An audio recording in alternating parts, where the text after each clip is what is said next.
Good morning, dear students. How are you? I hope you all are fine. Today, we are going to read out our first chapter named Abdul Hamid. So, let's start. This is class 8. Mr. Verma, the class teacher, is telling the class a story. It is the story of a brave soldier named Abdul Hamid. He was a company quartermaster Havildar in the Indian Army. He was a very brave soldier. He fought in the 1965 war between India and Pakistan. हाँ जी राजे introduction ਵਿੱਚ ਕੀ ਦੱਸਿਆ ਗਿਆ ਹੈ ਕਿ mister Verma ਜੋ ਕਿ 8th class ਦੇ teacher ਨੇ ਆਪਣੀ ਕਲਾਸ ਦੇ ਬੱਚਿਆਂ ਨੂੰ ਇੱਕ ਸਟੋਰੀ ਸੁਣਾ ਰਹੇ ਨੇ ਅਬਦੁਲ ਹਮੀਦ ਦੇ ਬਾਰੇ ਵਿੱਚ। ਅਬਦੁਲ ਹਮੀਦ ਕੌਣ ਸੀਗੇ? ਸਾਡੀ ਇੰਡੀਅਨ ਆਰਮੀ ਦੇ ਬਹੁਤ ਹੀ ਜ਼ਿਆਦਾ ਬਰੇਵ ਸੋਲਜਰ ਸੀਗੇ ਜਿਹੜੇ ਕਿ ਪਾਕਿਸਤਾਨ ਦੇ ਖਿਲਾਫ ਲੜੇ 1965 ਦੀ ਵਾਰ ਵਿੱਚ। Okay mister Verma, it is the early morning of 10th of September 1965. India is fighting against Pakistan. Next mister Verma ਜੋ ਕਿ ਟੀਚਰ ਨੇ ਆਪਣੇ ਸਟੂਡੈਂਟਸ ਨੂੰ ਕੀ ਦੱਸਦੇ ਨੇ ਕਿ 10 ਸਤੰਬਰ 1965 ਦੀ ਗੱਲ ਹੈ ਜਦੋਂ ਭਾਰਤ ਜਿਹੜਾ ਹੈ ਪਾਕਿਸਤਾਨ ਦੇ ਖਿਲਾਫ ਲੜ ਰਿਹਾ ਸੀਗਾ। A Pakistani regiment of pattern tanks is marched on the Vikhi and Amritsar Road in the Khemkan sector of India. Pakistani regiment ਦੇ ਜੋ ਟੈਂਕ ਸੀਗੇ ਉਹ ਮਾਰਚ ਕਰਦੇ ਪਏ ਸੀਗੇ ਭਿੱਖੀਵਿੰਡ ਅੰਮ੍ਰਿਤਸਰ ਰੋਡ ਦੇ ਕੋਲ ਖੇਮਕਨ ਸੈਕਟਰ ਵਿੱਚ।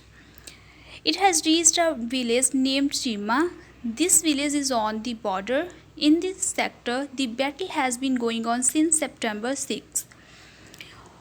ਹੌਲੀ ਹੌਲੀ ਪਾਕਿਸਤਾਨੀ ਰੈਜੀਮੈਂਟ ਦੇ ਟੈਂਕ ਜਿਹੜੇ ਸੀਗੇ ਉਹ ਚੀਮਾ ਪਿੰਡ ਦੇ ਕੋਲ ਪਹੁੰਚ ਗਏ ਜਿਹੜਾ ਕਿ ਬਿਲਕੁਲ ਬਾਰਡਰ ਦੇ ਉੱਪਰ ਸੀਗਾ। ਔਰ ਖੇਮਕਨ ਸੈਕਟਰ ਦੇ ਵਿੱਚ ਜੋ ਲੜਾਈ ਚੱਲ ਰਹੀ ਸੀਗੀ ਉਹ 6 ਸਤੰਬਰ ਤੋਂ ਹੀ ਚੱਲ ਰਹੀ ਸੀਗੀ। Here Havildar Abdul Hamid of 4 grenadiers and the other soldiers of his company are waiting to face the Pakistani army. Abdul Hamid ਆਪਣੇ 4 ਗਰਨੇਡੀਅਰਸ ਦੇ ਨਾਲ ਤੇ ਆਪਣੀ ਕੰਪਨੀ ਦੇ ਕੁਝ ਹੋਰ ਸਾਥੀਆਂ ਦੇ ਨਾਲ ਪਾਕਿਸਤਾਨੀ ਆਰਮੀ ਦਾ ਮੁਕਾਬਲਾ ਕਰਨ ਵਾਸਤੇ ਉਹਨਾਂ ਦੀ ਵੇਟ ਕਰ ਰਹੇ ਸੀਗੇ। Brave Abdul Hamid is sitting in a jeep. He has a special gun. The pattern tanks of the Pakistani army are not very far from him. Abdul Hamid ਆਪਣੀ ਜੀਪ ਵਿੱਚ ਬੈਠ ਕੇ ਉਹਨਾਂ ਦਾ ਇੰਤਜ਼ਾਰ ਕਰ ਰਹੇ ਸੀਗੇ। ਉਹਨਾਂ ਕੋਲ ਇੱਕ ਸਪੈਸ਼ਲ ਗਨ ਸੀਗੀ। ਪਾਕਿਸਤਾਨੀ ਟੈਂਕ ਜੋ ਸੀਗੇ ਉਹ ਹੌਲੀ ਹੌਲੀ ਅਬਦੁਲ ਹਮੀਦ ਦੇ ਨਜ਼ਦੀਕ ਆਈ ਜਾ ਰਹੇ ਸੀਗੇ। He could hit the tanks with his gun if he wanted to. ਜੇਕਰ ਅਬਦੁਲ ਹਮੀਦ ਚਾਹੁੰਦੇ ਤਾਂ ਆਪਣੀ ਗਨ ਦੇ ਨਾਲ ਪਾਕਿਸਤਾਨੀ ਟੈਂਕਸ ਨੂੰ ਡਿਸਟਰੋਏ ਕਰ ਸਕਦੇ ਸੀਗੇ। He is a good shoot ਕਿਉਂਕਿ ਉਹ ਬਹੁਤ ਹੀ ਵਧੀਆ ਨਿਸ਼ਾਨੇਬਾਜ਼ ਸੀਗੇ। ਬਟ ਹੀ ਵੇਟਸ ਪਰ ਉਹਨਾਂ ਨੇ ਉਡੀਕ ਕੀਤੀ। He doesn't want to waste his shoots. ਉਹ ਆਪਣੇ ਨਿਸ਼ਾਨਿਆਂ ਨੂੰ ਗਵਾਉਣਾ ਨਹੀਂ ਸੀ ਚਾਹੁੰਦੇ, ਵੇਸਟ ਨਹੀਂ ਸੀ ਕਰਨਾ ਚਾਹੁੰਦੇ।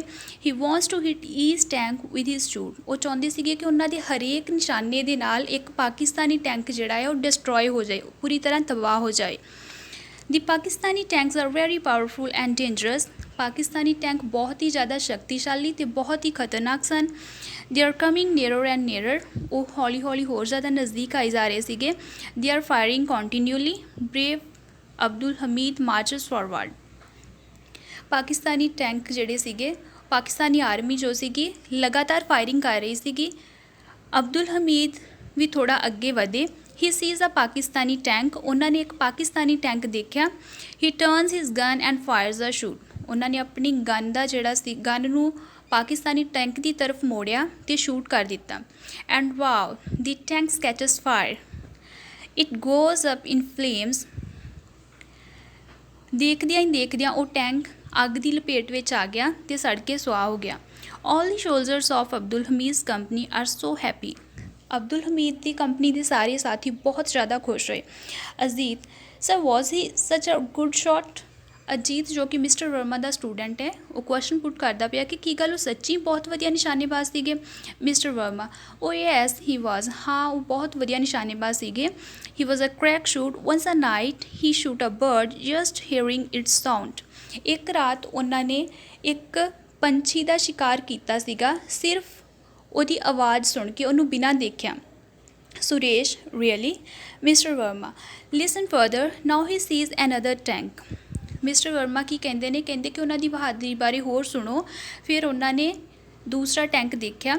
Abdul Hamid fires and it Bernays into Flames. Abdul Hamid ਨੇ ਫਾਇਰ ਕੀਤਾ ਤੇ ਉਹ ਵਾਲਾ ਟੈਂਕ ਵੀ ਜਿਹੜਾ ਬਿਲਕੁਲ ਡੈਮੇਜ ਹੋ ਗਿਆ। Four more tanks are seen. 4 ਹੋਰ ਟੈਂਕਾਂ ਨੂੰ ਦੇਖਿਆ ਗਿਆ। They want to attack Abdul Hamid's company and kill him. Pakistani army ਵਾਲੇ ਅਬਦੁਲ ਹਮੀਦ ਤੇ ਉਹਦੀ ਕੰਪਨੀ ਦੇ ਉੱਪਰ ਅਟੈਕ ਕਰਕੇ ਉਹਨਾਂ ਨੂੰ ਖਤਮ ਕਰ ਦੇਣਾ ਚਾਹੁੰਦੇ ਸਨ। He is their biggest enemy, ਕਿਉਂਕਿ ਅਬਦੁਲ ਹਮੀਦ ਨੂੰ ਉਹ ਆਪਣਾ ਸਭ ਤੋਂ ਵੱਡਾ ਦੁਸ਼ਮਣ ਮੰਨਦੇ ਸੀਗੇ। ਦੇ turn the guns in there tanks ਟੂਵਾਰਡਸ ਹਿਮ। ਉਹਨਾਂ ਨੇ ਆਪਣੀਆਂ ਜਿਹੜੀਆਂ ਗਨਾਂ ਸੀਗੀਆਂ ਉਹਨਾਂ ਨੂੰ ਅਬਦੁਲ ਹਮੀਦ ਦੇ ਵੱਲ ਨੂੰ ਮੋੜਿਆ। But before they can fire Abdul Hamid hits the 3rd tank also. But ਇਸ ਤੋਂ ਪਹਿਲਾਂ ਕਿ ਉਹ ਫਾਇਰ ਕਰ ਪਾਉਂਦੇ ਅਬਦੁਲ ਹਮੀਦ ਨੇ ਉਹਨਾਂ ਦੇ ਤੀਸਰੇ ਟੈਂਕ ਨੂੰ ਵੀ ਡਿਸਟਰੋਏ ਕਰ ਦਿੱਤਾ। And there is it goes, it has caused fire, flames are rising high up into the sky। ਤੇ ਉਹਦੀਆਂ ਲਪਟਾਂ ਵੀ ਜਿਹੜੀਆਂ ਸੀਗੀਆਂ ਉਹ ਅਸਮਾਨ ਨੂੰ ਛੂਹ ਰਹੀਆਂ ਸੀਗੀਆਂ। But alas one shell of the enemy hits his jeep। ਪਰ ਬੜੇ ਅਫਸੋਸ ਦੀ ਗੱਲ ਹੈ ਕਿ ਇੱਕ ਸ਼ੈਲ ਜੋ ਸੀਗਾ ਪਾਕਿਸਤਾਨੀ ਆਰਮੀ ਦਾ ਉਹ ਅਬਦੁਲ ਹਮੀਦ ਦੀ ਜੀਪ ਨਾਲ ਟਕਰਾ ਗਿਆ। The brave hero falls down. ਤੇ ਸਾਡਾ ਬਹਾਦਰ ਜੋ ਸਿਪਾਹੀ ਸੀਗਾ ਉਹ ਡਿੱਗ ਗਿਆ। He is badly wounded. ਉਹ ਬੁਰੀ ਤਰ੍ਹਾਂ ਜ਼ਖਮੀ ਹੋ ਗਿਆ। But he doesn't lose heart. But ਉਹਨਾਂ ਨੇ ਹੌਸਲਾ ਨਹੀਂ ਹਾਰਿਆ। He orders his soldiers move forward fight on. ਅਤੇ ਉਹਨਾਂ ਨੇ ਆਪਣੇ ਸ਼ੋਲਜਰਸ ਨੂੰ ਕੀ ਹੁਕਮ ਦਿੱਤਾ ਕਿ ਅੱਗੇ ਵਧੋ ਅਤੇ ਲੜਦੇ ਰਹੋ। Ajit what a brave soldier he was. ਕਿੰਨਾ ਬਹਾਦਰ ਸਿਪਾਹੀ ਸੀਗਾ Abdul Hamid. Mister Verma yes indeed. ਹਾਂ ਵਾਕਿਆ ਹੀ। His soldiers loved him. They obeyed his orders and fought bravely। Abdul Hamid ਦੇ ਸ਼ੋਲਜਰਸ ਜਿਹੜੇ ਸੀਗੇ ਉਹਨਾਂ ਨੂੰ ਬਹੁਤ ਜ਼ਿਆਦਾ ਪਿਆਰ ਕਰਦੇ ਸੀਗੇ। ਉਹਨਾਂ ਦੀ ਹਰ ਆਗਿਆ ਦਾ ਪਾਲਣ ਕਰਦੇ ਸੀਗੇ ਅਤੇ ਬੜੀ ਬਹਾਦਰੀ ਨਾਲ ਲੜੇ। Some more tanks of the enemy were destroyed। ਦੁਸ਼ਮਣ ਸੈਨਾ ਦੇ ਕੁਝ ਹੋਰ ਟੈਂਕਾਂ ਨੂੰ ਵੀ ਪੂਰੀ ਤਰ੍ਹਾਂ ਤਬਾਹ ਕਰ ਦਿੱਤਾ ਗਿਆ। The Pakistani soldiers got afraid and they fled away। Pakistani ਸ਼ੋਲਜਰਸ ਹੁਣ ਡਰ ਗਏ ਅਤੇ ਉੱਥੋਂ ਭੱਜ ਗਏ। This brave soldier of the Indian army died for his country। ਭਾਰਤੀ ਆਰਮੀ ਦਾ ਇਹ ਬਹਾਦਰ ਸਿਪਾਹੀ ਜਿਹੜਾ ਹੈ ਆਪਣੇ ਦੇਸ਼ ਵਾਸਤੇ ਸ਼ਹੀਦ ਹੋ ਗਿਆ। He was awarded the Paramvir ਚੱਕਰ posthumously। ਉਹਨਾਂ ਦੀ ਡੈਥ ਤੋਂ ਬਾਅਦ ਉਹਨਾਂ ਦੀ ਸ਼ਹਾਦਤ ਤੋਂ ਬਾਅਦ ਉਹਨਾਂ ਨੂੰ ਪਰਮਵੀਰ ਚੱਕਰ ਦੇ ਨਾਲ ਸਨਮਾਨਿਤ ਕੀਤਾ ਗਿਆ। His name will always be remembered by the people of his country। Abdul Hamid ਦਾ ਨਾਮ ਹਮੇਸ਼ਾ ਯਾਦ ਰੱਖਿਆ ਜਾਏਗਾ ਉਹਨਾਂ ਦੇ ਦੇਸ਼ ਦੇ ਲੋਕਾਂ ਦੁਆਰਾ। His village has been named ਹਮੀਦਾਮ after his name। ਉਹਨਾਂ ਦੇ ਪਿੰਡ ਦਾ ਨਾਮ ਵੀ ਬਦਲ ਕੇ ਹਮੀਦ ਧਾਮ ਰੱਖ ਦਿੱਤਾ ਗਿਆ ਉਹਨਾਂ ਦੀ ਸ਼ਹਾਦਤ ਤੋਂ ਬਾਅਦ। ਸੋ ਰਾਜੇ ਇਸ ਚੈਪਟਰ ਦੇ ਵਿੱਚ ਅਬਦੁਲ ਹਮੀਦ ਦੀ ਬਾਇਓਗ੍ਰਾਫੀ ਬਾਰੇ ਸਾਰਾ ਕੁਝ ਦੱਸਿਆ ਗਿਆ ਹੈ ਕਿ ਕਿਸ ਤਰ੍ਹਾਂ ਉਹ ਬਹਾਦਰੀ ਦੇ ਨਾਲ ਲੜੇ ਪਾਕਿਸਤਾਨ ਦੇ ਖਿਲਾਫ। ਓਕੇ।